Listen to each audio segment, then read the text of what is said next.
지난 시간까지 12물맷돌 중에 한 6가지 정도를 생각해 보았습니다.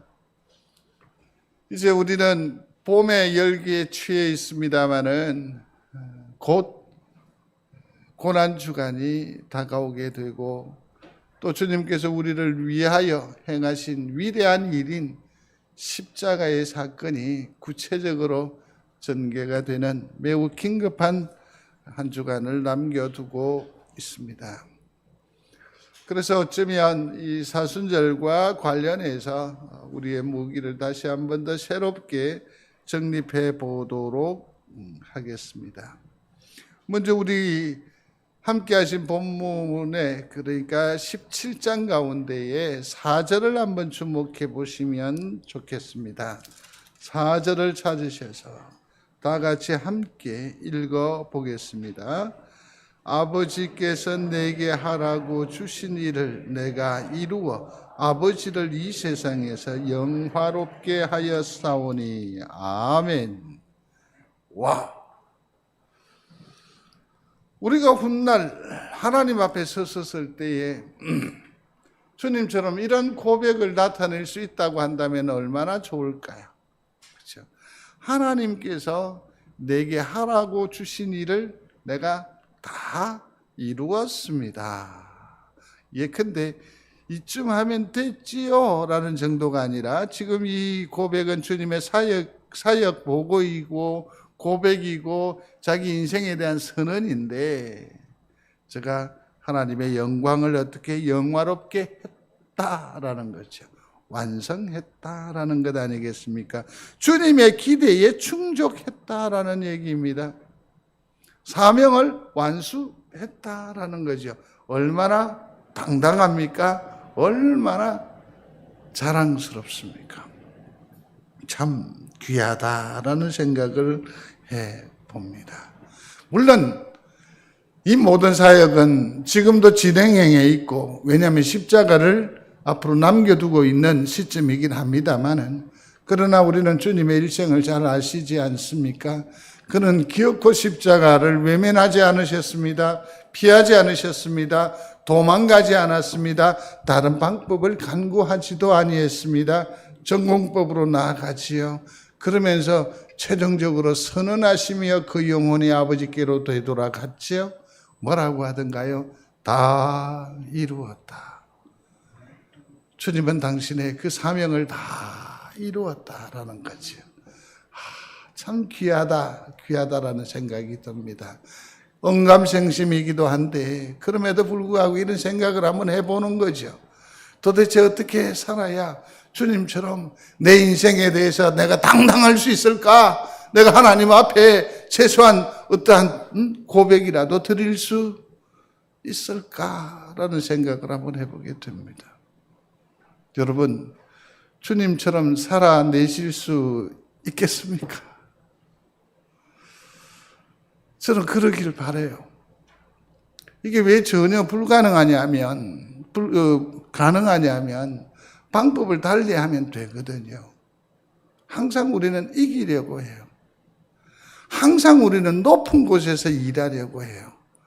항상 자랑스럽게 역사하려고 해요. 어디 주님은 높은 곳에 서신 적이 있던가요? 항상 낮은 자리였고 항상 치였고 항상 비난받는 자리에 있었고 항상 비굴한 자, 약자들 편에 있었거든요. 다시 여쭤봐요. 어떻게 주님처럼 한번 살아보시겠습니까? 위치를 재정립해야 돼요. 위치를. 누가 뭐라고 얘기했는데 그게 내 기대에 해답이 없으면 그만 무너지고 깨어지고 애써 수고한 것까지 다 스스로 엎어버리는 그게 우리의 일상이 아닌가 싶은 생각이 듭니다. 그러면 좀 무리함이 있을는지 모르겠지만 예수님처럼 살아갈 수 있는 최소한의 그 어떤 우리 인생에 유의미한 일을 창조하려면 그러니까 예수님의 생애의 그 아름다운 완성을 우리가 한번 닮아보면 따라갈 수 있다고 한다면 최소한 3가지 정도의 생각은 필요하다라는 거죠.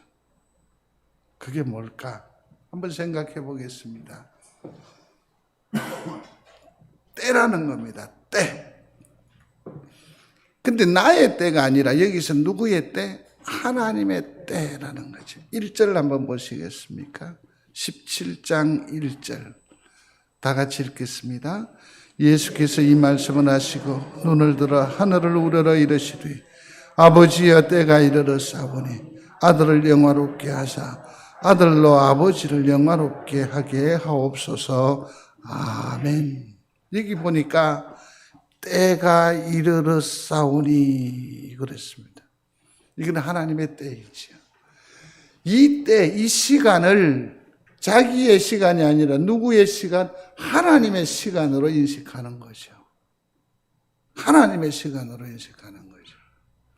이 인식의 전환이 매우 귀합니다. 성도 여러분 한번 생각해 보세요. 지금부터 우리의 남은 때, 남은 시간이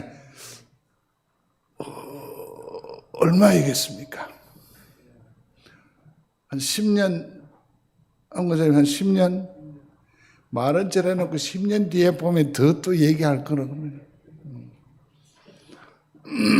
10년이든 20년이든 이것이 매우 유의미할 수 있어요. 도전할 수 있어요. 그게 뭐냐면 이 남은 세월은 나의 세월이면 나는 처절하게 이겨내야 돼. 고투를 해야 돼. 싸워야 돼. 병마와도 싸워야 되고 내 어떤 지식에 퇴락하는 것도 싸워야 되고 막 너무너무 힘에 겨운데 이 세월을 시각을 바꾸어서 하나님의 때. 아멘. 그러면 여기에서 우리는 엄청난 일을 이루어갈 수 있어요. 믿으시면 아멘. 우리의 인생을 누구의 때? 하나님의 때로 보는 거죠. 하나님의 때로. 그런 하나님에 대한 인식이 꼭 필요해요. 주님 보시면 때가 이르렀사오니 아들을 영화롭게 하사 아들로 아버지를 영화롭게 하게 하옵소서. 야, 멋져요. 요한복음 2장에 보면 그 가나안 혼인잔치에서 때가 아직 이르지 못하였나이다 라고 말해요. 아주 때에 대해서 하나님의 그 시점에 대해서 매우 누가 민감해요. 그러면서 한 걸음 더 나아가면 요한복음 7장과 8장에 보면 예수님 주변에 수많은 사람들이 사두개인과 유대인들과 그 사람들이 누구 예수 그리스도를 어떻게 하려고? 잡으려고 해요. 입맛 뻥끗하면 시비하고 비판하고 은근슬쩍 밑으로 무엇을 들어 올려요? 주먹을 치고 그 손에는 돌을 들고요. 뭉치를 들고 예수 그리스도를 잡으려고 해요. 그런데 놀라운 것 있어요. 그게 뭐냐면 주님은 그게 전혀 위축되지 않아요. 여전히 하늘을 말해요. 여전히 심판을 말하고요. 여전히 회개하라 라고 보무도당당하게 역사하세요. 이 주님의 이 죄송한 표현인데 이 배짱이 어디에서 나올까요? 하나님의 때에 대한 인식이 있죠. 지금은 하나님의 때가 아니라는 거죠. 그러니까 지금은 소위 말해서 예수님이 죽을 때다 아니다? 아니다라는 걸 아시는 거예요. 그래서 역사하시는 거죠.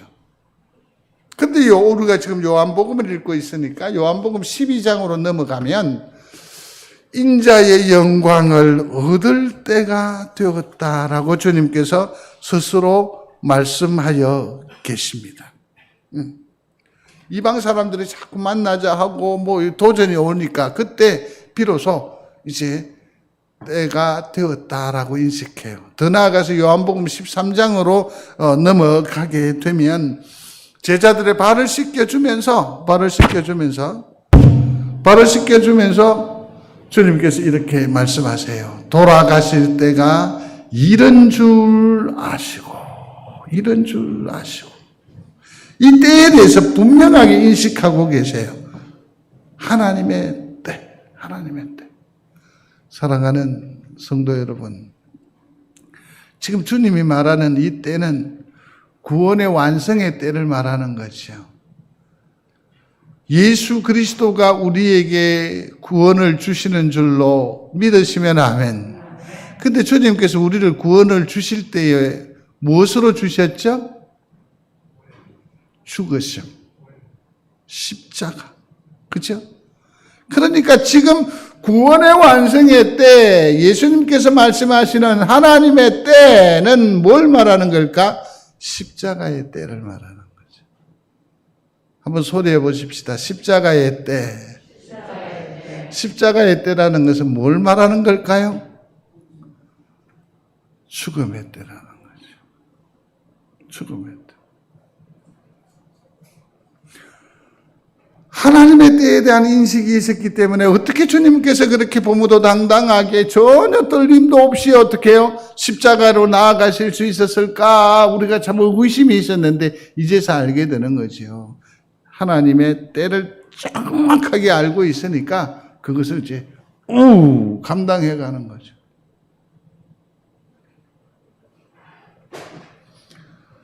우리에게 있어서 이것이 어떤 의미가 있을까? 사랑하는 성도 여러분, 예수님은 한번 보십시오. 이 땅의 세월을 그렇게 오래 사시지 않으셨습니다. 공생애도 고작 몇 년 정도 되죠? 3년 정도밖에 되지 않습니다. 길지 않았다. 매우 짧았다라고 할 수 있을 것입니다. 그럼에도 불구하고 주님은 하나님의 하나님께 영광이 되는 그런 복된 삶을 사셨다라는 것이지요. 성도 여러분, 우리의 관심사는 어디에 있습니까? 건강입니까? 거기다가 무병장수함이 목표일 수 있어요. 우리 집에도 보면 십장생이 있더라고요. 장롱에도 있고 문갑에도 있고 온통 보면 무병장수함의 기원이 다 거기에 담겨 있고 심지어는 예수 그리스도를 잘 믿는 믿음의 표상 중에 하나가 뭡니까? 무병장수. 죽음도 뭐죠? 잠자더. 모든 것들을 다 여기에 포커스를 맞추고 있습니다. 그러나 오래 살고 못 살고가 예수님의 관심사는 아니었습니다. 우리의 관심사하고는 좀 다르지요. 주님의 관심사는 뭐냐면 짧은 생이지만 내 작은 선택이지만 하나님의 영광을 위하느냐 아니하느냐, 이게 더 소중했다라는 거죠. 이게 주된 관심사였다라는 것이지요. 하나님을 진정으로 기뻐하고 즐거워하며 그 일을 도모하며 사는가? 그렇다고 한다면 그 인생은 매우 값진 인생이다라는 것을 주님은 우리에게 가르쳐주고 있습니다. 성도 여러분, 그러면 하나님의 때를 인식하는 우리는 어떻게 적용하면서 살아갈 수 있을까? 저는 시간 관리라고 생각을 해볼 수 있습니다. 주님은 때를 아셨습니다. 아니, 죽음을 바라보고 사셨습니다. 이 말은 뭘 말하는 거냐면 이 말이에요. 지금 이 순간 내가 무엇을 해야 할 때인가라는 거예요. 이걸 딱 의식하는 거예요. 이게 하나님의 때를 아는 사람이에요. 인식하는 사람이에요. 자, 성도 여러분, 지금 이 순간 내가 해야 할, 무엇을 해야 할 때입니까? 저마다 10년 가운데 그 일이 생각이 날 거예요. 모쪼록 예수 그리스도의 고난주간을 앞둔 성도 여러분, 지금 이 순간 사랑해야 할 때입니다. 지금 이 순간 용서해야 될 때입니다.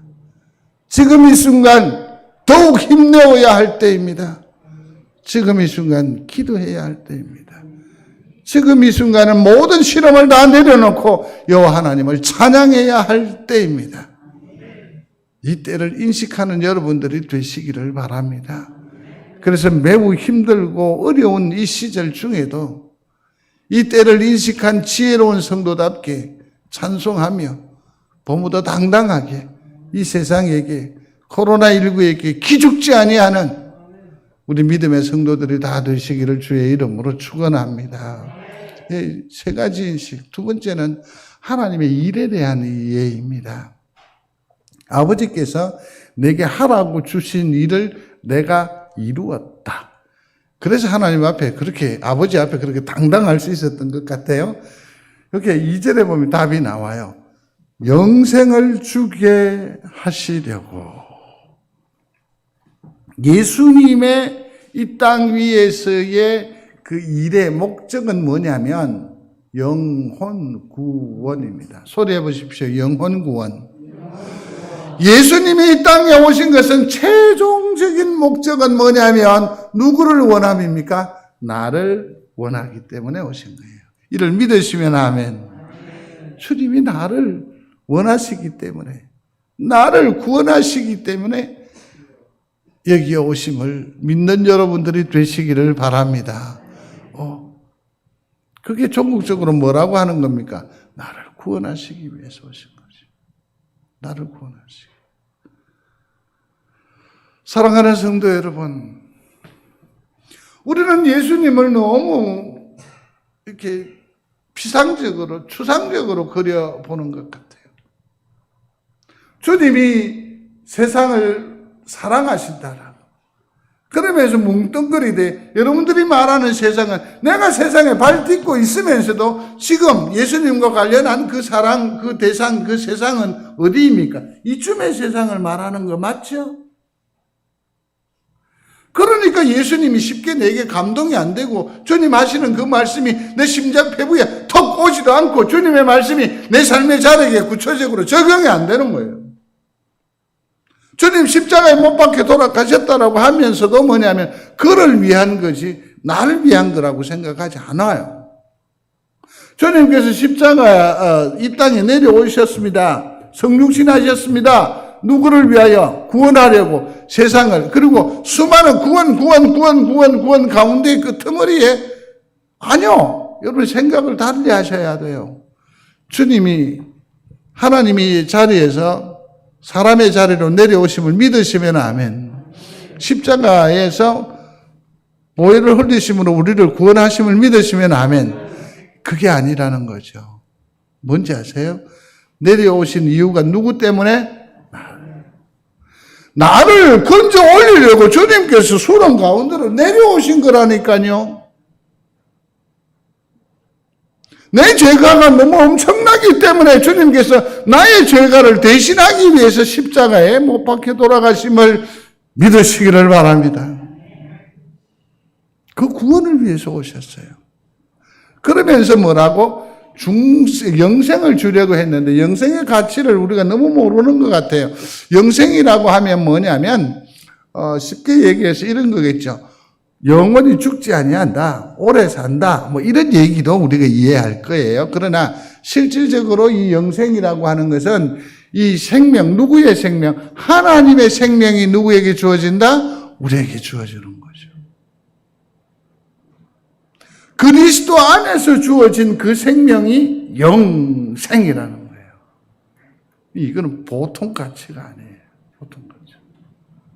그러면 이 땅 위에서 우리가 예수 그리스도를 다 믿으시는 줄로 믿습니다.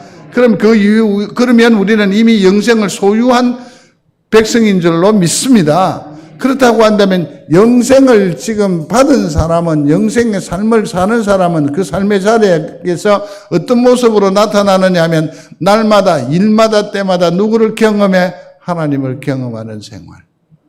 그 삶, 그 생명이 뭡니까? 영생을 소유한 사람이에요. 단도직입적으로 여쭤요. 오늘 아침에 하나님을 경험하셨습니까? 어제는 하나님이 나와 함께 하심을 고백하실 수 있겠습니까? 내일에 대해서 장담할 수 있겠습니까? 왜 이래 희미해요? 왜 이렇게 재미가 없어요? 내게 눈을 뜨게 하신 거기에서도 하나님의 임재를 체험하는 여러분들이 되시기를 중심으로 소원합니다. 내 걸음걸음 하나에 간섭하시는 주님, 나와 동행하시는 하나님, 날마다 하나님을 경험하는, 체험하는 여러분들이 되시기를 중심으로 소원합니다. 그게 영생의 삶을 사는 우리란 말이에요. 여쭤봅니다. 예수님을 믿습니까? 하나님의 나라에 갈 자신이 있으십니까? 여러분들은 영생을 소유하셨습니까? 이 예배 중에 하나님을 체험하는, 경험하는, 하나님과 길 가는, 하나님과 동행하는 여러분들이 되시기를 중심으로 소원합니다. 이게 일에 대한 인식이죠.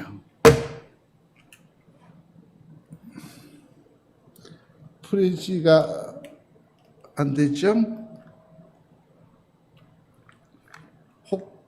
넘겨주십시오. 예. 하나님 일에 대한 방식이에요. 일에 대한 방식.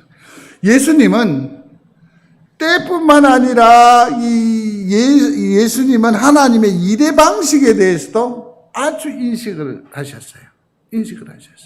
우리가 하나님의 때를 아는 것도 매우 중요하고 하나님의 목적을 헤아리는 것도 중요한데 이 일을 실천할 때 구체적인 방법에 실패함으로 하나님 앞에 영광을 이루어드리는 일에 지리밀려하는 경우가 들어있어요. 하나님은 우리에게 일을 주십니다. 뭐라고 주실던가요? 능력을 더해 주세요. 충분히. 성도 여러분, 이것 아십니까? 하나님께서 나를 여기에 위치에 세웠어요. 근데 이렇게 세웠을 때에 하나님은 동시에 뭐까지 주시는지 아세요? 감당할 수 있는 능력도 주시는 줄로 믿으시기 바랍니다. 능력도 주세요. 능력도 주세요. 또 하나 더는 항상 그 일을 이루어 나갈 때, 전도할 때도 마찬가지입니다만은 두 사람씩 짝을 지어 보내주지를 않았습니까? 다윗이 공공한 자리에 있었을 때 요나단을 붙여주기도 하고요. 그죠? 아비멜렉이라고 하는 제사장들도 붙여주기도 하고요. 오늘 우리가 지금 성경 읽기를 하고 있으니까 400명의 무리들도 함께 동행자로 붙여주시지 않던가요? 바울에게 있어서도 바나바라고 하는 참 귀한 동력자를 허락해 주셨어요. 나중에 의가 틀려서도 다시 마가를 거기에 붙여주지요? 그죠? 마찬가지로 모세에게도 아론과 훌이 있는가 하면 모든 여호수아사에게서도 갈렙이라고 하는 동력자를 주시고요. 아십니까? 황 목사에게도 동력자를 주셨어요. 누굽니까?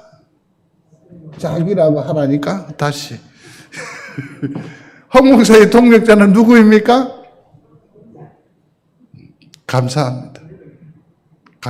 우리라고 하지 말라 카인이야. 동력을 하게 해줘요. 같이 가게 해줘요. 그리고 또 뭐냐면 권세를 주세요. 그 일을 권세라는 말, 권세. 하늘과 땅의 모든 권세라고 그랬는데 이 권세가 참 어려운 말이기도 하죠. 큰 권세 주께 있으니 큰 권세. 권세가 뭐죠? 예? 힘, 능력. 아까 능력 줬으니까. 이건 영향력이라고 하는 거죠. 한번 따라해 보십시오. 영향력. 소위 말하는 포스라는 거예요. 카리스마라고 하는 거죠.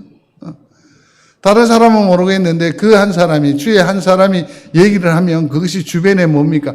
파장이 이렇게 해서 모든 사람들이 감동이 일어나고 방향이 결정되고 행동이 하나로 딱 되어지는 그런 영향력이라는 권세라고 해요.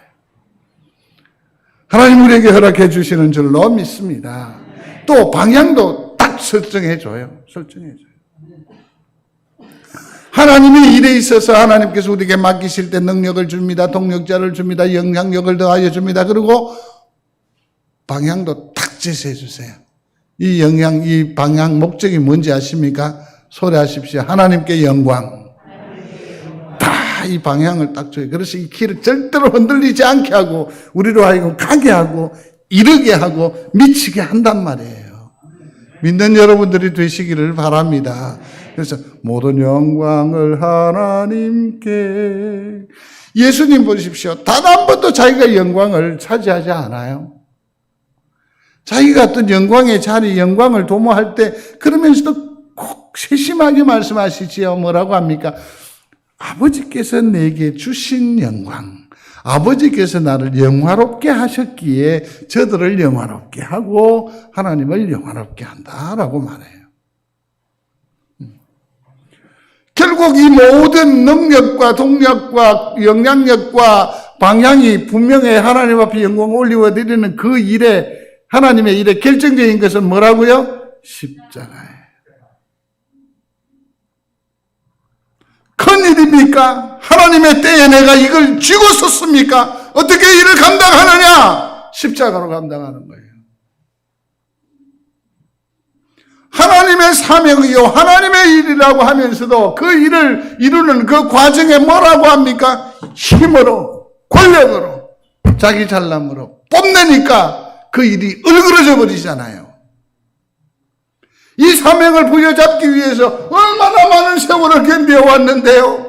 얼마나 많이 참았는데요. 얼마나 많은 헌신이 있었는데요. 얼마나 많이 견뎠는데요. 그래서 마침내 이 건설을 지었는데 이것을 실천하는 일에 있어 하나님의 영광으로 나아갈 때에 뭐로 해요?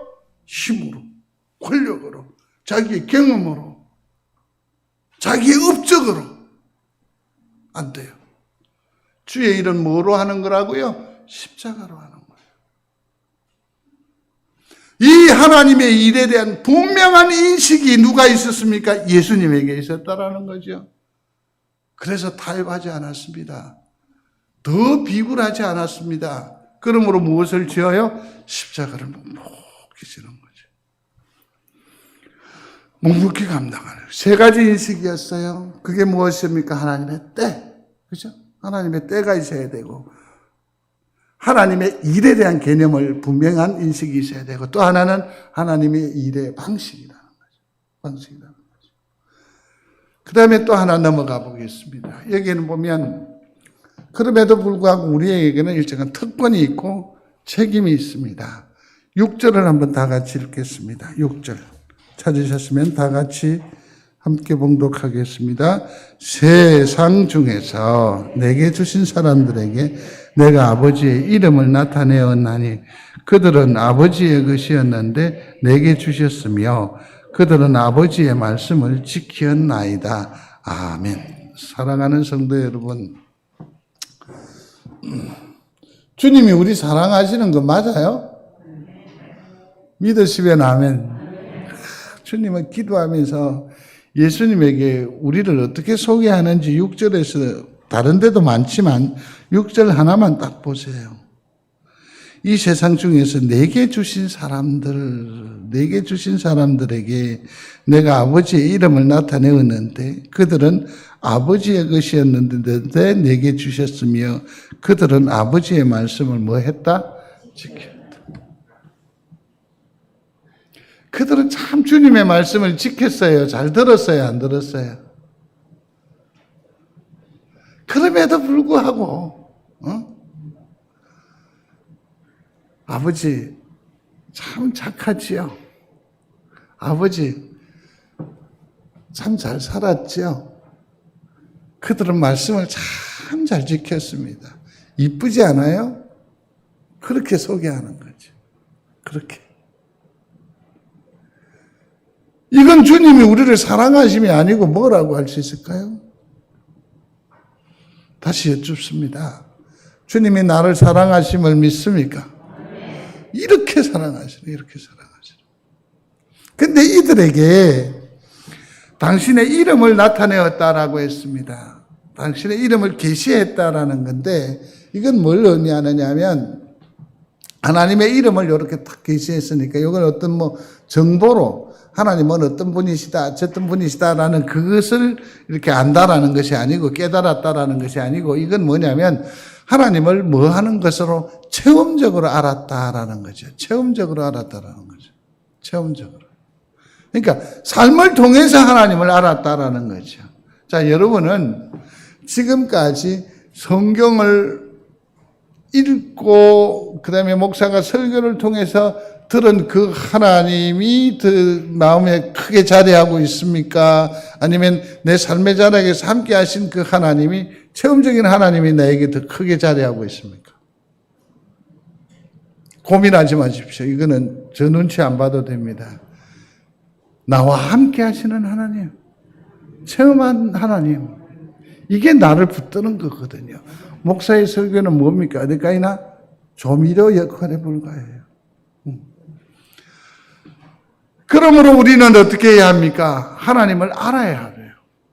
이 체험, 하나님의 체험, 예수 그리스도의 체험이 있으면 도무지 흔들리지 않습니다. 그래서 호세아 6장에서는 그러므로 우리에게 말합니다. 그러므로 우리가 여호와를 알자, 힘써 여호와를 알자 그랬습니다. 다니엘서에서는 오직 자기의 하나님을 아는 백성은 강하며 용명을 발하리라 그랬습니다. 내가 곧 길이요 진리요 생명이니 나로 말미암지 않고는 아버지께로 올 자가 없느니라. 아멘. 하나님을 알아야 돼요. 예수 그리스도를 알아야 돼요. 알아야 돼요. 이게 우리의 책임이에요. 우리의 권한이에요. 사랑하는 성도 여러분, 시간을 얻든 못 얻든 먼저 하나님을 날마다 체험하며 알아가는 여러분들이 되시기를 중심으로 소원합니다. 하나님을 알아가야 돼요. 하나님을 알아가야 돼요. 자, 그러면 두 번째는 하나님의 말씀을 뭐 하는 겁니까? 지키는 거예요. 여기서 마지막에 이 끝부분에 제가 질문을 하나 드릴 건데요. 보십시오. 8절입니다. 같이 읽겠습니다. 나는 아버지께서 내게 주신 말씀들을 그들에게 주었사오며 그들은 이것을 받고 내가 아버지께로부터 나온 줄을 참으로 아오며 아버지께서 나를 보내신 줄도 믿었사옵나이다. 아멘. 받고 제자들이 그 하나님 예수님의 뜻을 아오며 또 뭐 했다고요? 믿었사오며.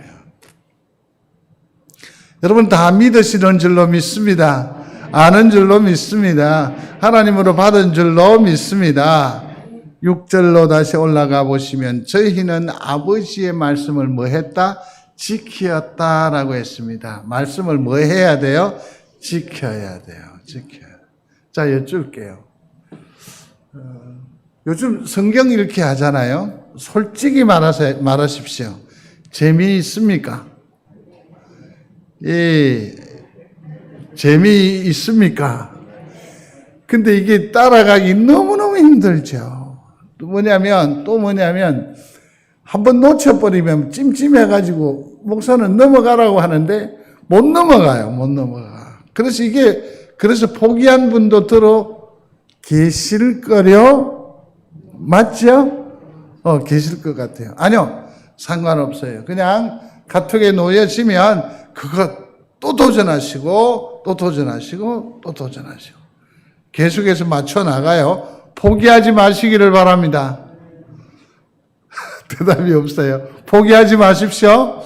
지금이라도 다시 그냥 앞에 있는 거 일단 내려놓고 다음에 내가 하나님 앞에 약속한 부분이니까 체크를 다 해놓으세요. 그냥 체크만 해놓고 이 부분 계속 따라오세요. 그러시면 돼요. 지키기가, 순종하기가 쉬워요? 어려워요? 말씀대로 따라 살기가 쉽습니까? 어렵습니까? 큰일 났는데요. 이게 우리의 특권이고 우리의 의무이기도 한데 이게 이렇게 어려워서 어떻게 해요? 그러나 이 말씀을 초월할 수 있어요.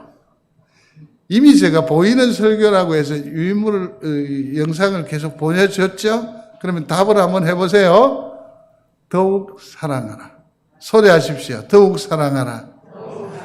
이 말씀을 어려워. 그러나 지켜낼 수 있어. 어떻게 해요?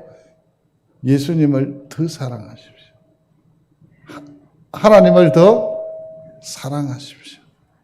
그러면 그 말씀이 스트레스가 아니고 부담이 아니고 뭐가 돼요? 내게 단 말씀이 될 줄로 믿습니다. 주님을 더 사랑하십시오.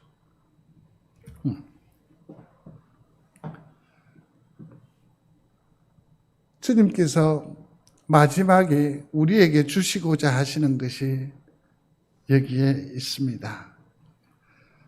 세상에서라고 했습니다. 이제 주님은 곧 십자가의 사역을 감당하시고 부활하셔서 성천하시잖아요. 그러면 이 땅 위에 우리는 존재자가 돼요. 우리는 홀로인 사람이 되지, 처지가 될 것입니다. 그래서 우리에게 주시고자 하시는 기대가 딱 한 가지 여기 표시를 해요. 그게 뭐냐면 여기 나와 있습니다. 기쁨의 삶입니다. 소리하십시오. 기쁨의 삶. 기쁨의 삶. 주님은 부활하여 성천하여 가시지만 이 땅에 있는 우리는 뭐 하기를? 기뻐하는 삶을 살기를 원하시는 거죠. 기뻐하시기를 바랍니다. 13장에 보면 세상이라고 했는데 15장 12절에 내가 이것을 너희에게 이름은 같이요 내 기쁨이 너희 안에 있어 너희 기쁨을 충만하게 하려 함이니라. 아멘. 이 땅에 주님은 뭐 한다? 우리가 기뻐하기를 원하는 거죠. 기뻐하기를 원하죠. 히브리서 12장 2절 말씀입니다. 같이 합니다. 저는 그 앞에 있는 즐거움을 위하여 십자가를 자기는 십자가를 감당하면서도 우리에게는 뭡니까? 너는 행복하라. 너희는 즐거워하라. 너희는 기쁨 중에 거하라. 주님의 바람입니다. 웃으시기를 바랍니다. 웃으시기를 바랍니다. 우리의 기쁨을 위하여 스스로 십자가로 나아가셨습니다. 그 주님의 중심을 헤아리는 우리 귀한 성도들이 되시기를 바랍니다. 그래서 두 번째는 뭐냐면 보전의 삶입니다. 한번 소리하십시오. 보전의 삶. 이 보전의 삶은 뭐냐면 우리의 구원을 지켜주는 거죠. 자, 주님이 눈에 보이질 않아요. 세상은 더욱더 각박해져요. 그러면 우리는 하나님께로부터 받은 이 예수 그리스도로 말미암은 이 구원이 흔들릴 수 있을까 없을까? 이렇게 한번 생각을 해보세요. 내가 구원받은 사람이긴 해? 라는 질문을 스스로에게 한번 해보신 적이 있는지요? 좀 더 추적을 해가면 하나님이 살아계시기는 할까? 이런 생각들. 그래서 나중에 내가 죽으면 천국에 가긴 가겠나? 누구보다도 누구를 알아요? 다른 누구보다도 나는 착한 사람입니까? 못된 사람입니까? 스스로 생각해 보는 거죠. 그러니까 이 구원이 흔들릴 때가 있어. 그러나 주님은 12절에 보면 이 구원은 절대로 흔들 수 있다 없다? 없다. 아멘. 구원은 흔들 수 없다. 또 하나는 생활의 보전이에요. 17장 15절에 있는 말씀인데요. 내가 비옵는 것은 그들을 세상에서 데려가시기를 위함이 아니요 다만 악에서 빠지지 않게 보존하기를 위함입니다. 악에서 뭐 한다고요? 빠지지 않게 한다라는 것이죠. 그래서 우리의 생활을 거룩의 삶, 의인의 삶, 복된 삶으로 뭐 한다? 붙든다라는 거죠. 그러므로 이 땅 위에서의 삶이 하나님 앞에 의로운 삶이 되시기를 주의 이름으로 축원합니다. 축원합니다. 또 다른 하나를 보시면 거룩한 삶의 보전이에요. 그들을 위하여 내가 나를 거룩하게 하오니. 근데 여기서 자 한번 보십시오. 왜 하나님이 우리에게 거룩의 삶을 요구하시고 허락하시느냐 하면 깨끗하고 이러한 그릇들은 뭐 합니까? 선택이 되죠. 그걸 뭐라고 하냐면 쓰여지는 그릇이잖아요. 내 삶이 거룩하면 하나님 앞에 뭐 한다? 쓰여지는 삶이 되고 쓰여지는 인생이 되죠. 하나님께서 이걸 주님께서 우리에게 이러한 복을 주시는 줄로 믿습니다. 쓰여지는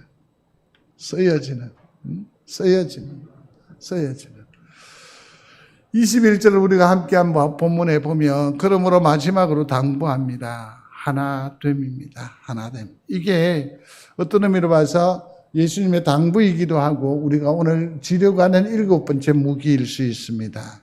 자 보십시오. 첫 번째 우리가 하나가 되어야 할 이유는 성부, 성자, 성령이 하나입니까? 셋입니까? 하나님이 하나이기 때문에 우리도 뭐 해야 돼요? 하나가 돼요. 우리도 뭐가 돼야 돼? 하나가 돼요. 그 다음에 또 하나는 뭐냐면 더 큰 은혜를 경험하는 거죠. 구원받은 성도의 가장 큰 축복은 하나님의 영광 가운데 참여하는 것이라고 했으니까 우리가 하나에 될 때 주의 영광이 뭡니까? 우리 가운데에 머무는 거거든요. 쉽게 말하면 이런 겁니다. 지금도 하나님의 은혜가 큰 줄 믿습니다.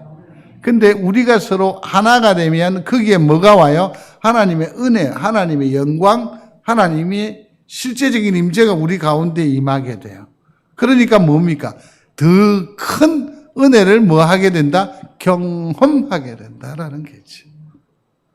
사랑하는 성도 여러분, 하나가 되시기를 바랍니다. 거기에 주의 더 큰 은혜가 임하기 때문입니다.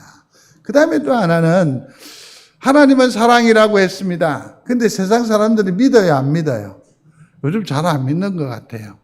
세상으로 믿게 하려면, 세상으로 우리가 하나님의 백성인 것을 알게 하려면 주님의 사랑 가운데 살아가는 사람이라는 것을 보여주려면 하나님의 기적과 생명을 체험한 사람인 것을 나타내려고 하면 가장 필요한 것이 있어요. 그게 뭐죠?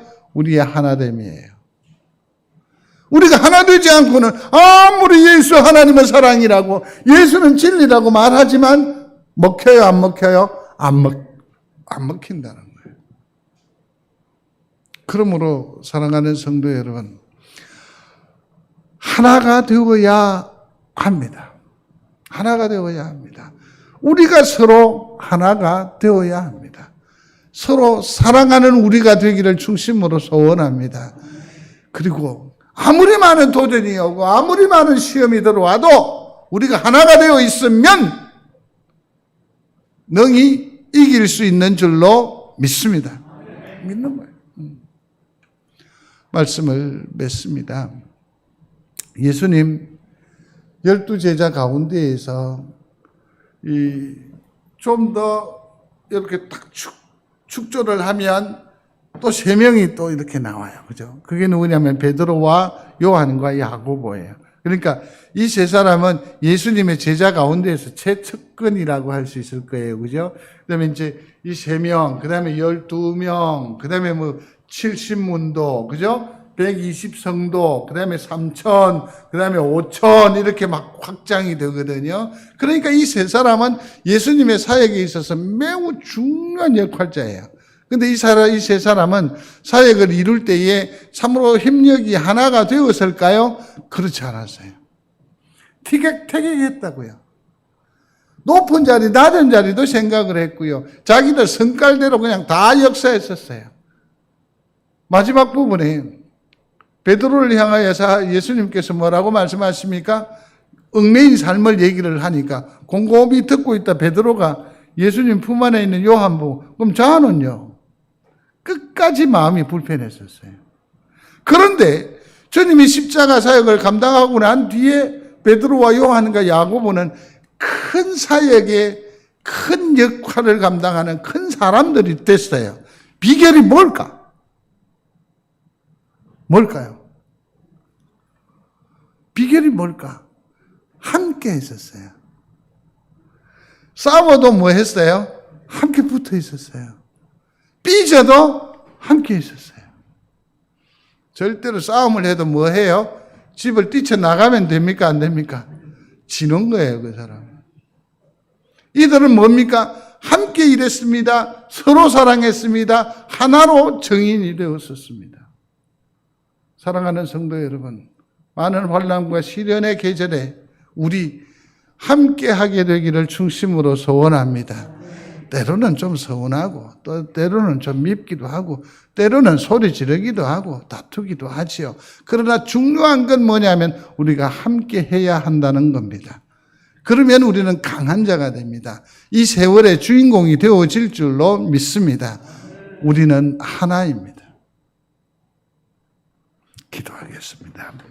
고마우신 아버지 하나님, 우리로 하나 되게 하셨사오니 우리로 함께하는 사람 되게 하여 주옵소서. 그래서 하나님의 권세가 되게 하시고 능력이 되게 하시고 우리가 하나 되어서 세상을 이기기를 원하오니 주님 같이 하여 주옵소서. 예수님 이름으로 기도드리옵나이다. 아멘.